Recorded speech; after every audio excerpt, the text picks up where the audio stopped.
Hello viewers, welcome to Root to Success YouTube channel. Last classல exercise 3.7ல உள்ள first problemல உள்ள first subdivision பார்த்தோம். அதுக்கான லிங்கையும் டிஸ்கிரிப்ஷன்ல கொடுத்துருக்கேன், போய் செக் பண்ணிக்கோங்க. இன்னைக்கான கிளாஸ்ல செகண்ட் subdivision பார்க்கலாம் வாங்க. 7x square plus 2 root 14x plus 2 divided by x square minus 1 by 2x plus 1 by 16. இந்த டேர்முக்கு ஸ்கொயர் ரூட் கண்டுபிடிங்கன்னு சொல்லியிருக்காங்க. அப்படின்னா என்ன அர்த்தம்? root of 7x square plus 2 root 14x plus 2 divided by x square minus 1 by 2x plus 1 by 16. இதோட value கண்டுபிடிங்கன்னு அர்த்தம். சரியா? இப்போ பாருங்க is equal to root of, நான் ஃபர்ஸ்ட் சப்டிவிஷன்ல என்ன சொல்லியிருக்கேன், இந்த மாதிரி பெரிய டேர்ம் வந்தா எவ்வளோ தூரம் நம்மளால சிம்பிளிஃபை பண்ண முடியுதோ அவ்வளோ தூரம் சிம்பிளிஃபை பண்ணதுக்கு அப்புறம் நம்ம வந்து ப்ரொசீட் பண்ணலாம்னு சொல்லியிருக்கேன். அங்கே மல்டிப்ளைல இருந்துச்சு, அதனால நான் நியூமரேட்டர் டினாமினேட்டர் ரெண்டையும் கேன்சல் பண்ணி நான் எவ்வளோ தூரம் சிம்பிளிஃபை பண்ண முடியுதோ அவ்வளோ தூரம் பண்ணேன். ஆனால் இங்கே எனக்கு ப்ளஸ் மைனஸ் மாதிரி வந்திருக்கு. ப்ளஸ் மைனஸ் வந்தால் என்னால் நியூமரேட்டர் டினாமினேட்டர் கேன்சல் பண்ண முடியாது. ஸோ இதை வேற எப்படி சால்வ் பண்ணலாம் பாருங்க. இதை சிம்பிளிஃபை பண்ணிட்டு தான் நான் சால்வ் பண்ண போகிறோம். ஸோ நம்ம வேற மாதிரி சிம்பிளிஃபை பண்ண போகிறோம். பாருங்க இங்கே என்ன இருக்கு, 7x ஸ்கொயர் இருக்கு. 7ஐ எப்படி பிரிச்சுக்கலாம்? ரூட் 7d ஹோல் ஸ்கொயர்னு பிரிச்சுக்கலாமா? 7ஐ ரூட் 7d ஹோல் ஸ்கொயர்னு பிரிச்சுக்கலாமா?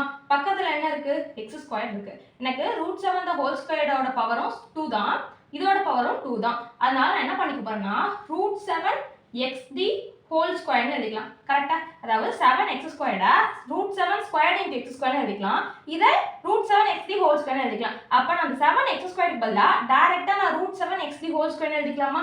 பாருங்க root 7xd whole square plus 2 into இங்க என்ன இருக்கு, ரூட் 14 இருக்கு. கரெக்டா?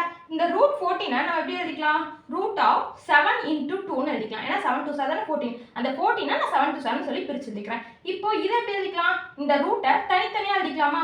ரூட் 7 இன்டு ரூட் 2 இப்படி எழுதிக்கலாமா? அப்போ நான் டைரக்டா இந்த ரூட் 14க்கு பதிலா ரூட் 7 இன்டு ரூட் 2ன்னு எழுதிக்கலாம் இல்லையா? அப்போ இந்த ரூட் 14க்கு பதிலா ரூட் 7 இன்டு ரூட் 2ன்னு எழுதிப்பாரு. ஓகே, இன்டு எக்ஸ் அப்படியே வந்துடும். பிளஸ் இந்த 2 எப்படி எழுதிக்கலாம், 2வை ரூட் 2 தி ஹோல் ஸ்கொயர்னு எழுதிக்கலாமா? ரூட் 2 ஸ்கொயர் பண்ணா நான் 2 வந்துடும் இல்லையா? அப்போ எனக்கு இந்த 2க்கு பதிலாக நான் ரூட் 2 தி ஹோல் ஸ்கொயர்னு போட்டுக்க போறேன். அவ்வளோதான். டிவைடட் பை இங்கே எக்ஸ் ஸ்கொயர் அப்படியே வரும், மைனஸ் 1/2 இருக்கு. இந்த 1/2வை வேற எப்படி எழுதிக்கலாம், 2/4ன்னு எழுதிக்கலாமா? 2/4 அதை எப்படி எழுதுவீங்க, இதை கேன்சல் பண்ணி பாருங்க. 2 1s are 2 2s are. அப்போ எனக்கு 1/2வை 2/4ன்னு எழுதிக்கலாம். 2/4ஓட வேல்யூவும் 1/2வும் எனக்கு ஈக்குவல் தான். சரி 2/4ன்னு எழுதிக்கலாம். இந்த 2/4 வேற எப்படி எழுதிக்கலாம், 2 இன்டு 1/4ன்னு எழுதிக்கலாமா?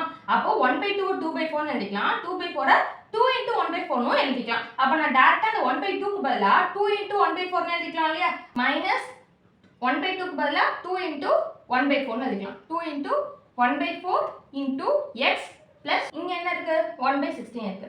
1/16 வேற எப்படி எழுதிக்கலாம், 1/4 தி ஹோல் ஸ்கொயர்னு எழுதிக்கலாமா? ஏன்னா எனக்கு 4 ஸ்கொயர் வேல்யூ வந்து 16ங்கறனால நான் 1/4 தி ஹோல் ஸ்கொயர்னு எழுதிக்க போறேன். 1 ஸ்கொயர் வேல்யூ 1, 4 ஸ்கொயர் வேல்யூ 16. அவ்வளவுதான். இந்த மாதிரி உள்ள டேர்மை நான் இந்த மாதிரி பிரிச்சு எழுதிக்கிட்டேன். நெக்ஸ்ட் ஸ்டெப்ல என்ன வரும் பாருங்க, ஸ்கொயர் ரூட் ஆஃப் இது பாருங்க root 7xd whole square plus 2 into root 7 into root 2 into x plus root 2 the whole square. இது பார்க்கிறதுக்கு எப்படி இருக்கு, a square plus 2ab plus b square. அந்த ஃபார்முலா மாதிரி இருக்கா? அப்ப a square plus 2ab plus b square ஓட formula என்ன, a plus b the whole square. a என்னதுப்பா root 7x plus b என்னதுப்பா root 2 a plus b the whole square divided by இது பாருங்க x square minus 2 into 1/4 into x plus 1/4 the whole square. இதுவும் பார்க்கிறதுக்கு a square minus 2ab plus b square அந்த ஃபார்முலால இருக்கு. a square minus 2ab plus b square formula என்ன, a minus b the whole square. இங்க a என்னது x minus b என்னது 1/4 minus 1/4 the whole square. இப்போ இந்த ரூட்டை தனித்தனியா அப்ளை பண்ணிக்கலாமா? பாருங்க is equal to root of, நான் வந்து ரூட்டை தனித்தனியா போட்டு எழுதிக்க போறேன். root 7x plus root 2 the whole square divided by root of x minus 1/4 the whole square.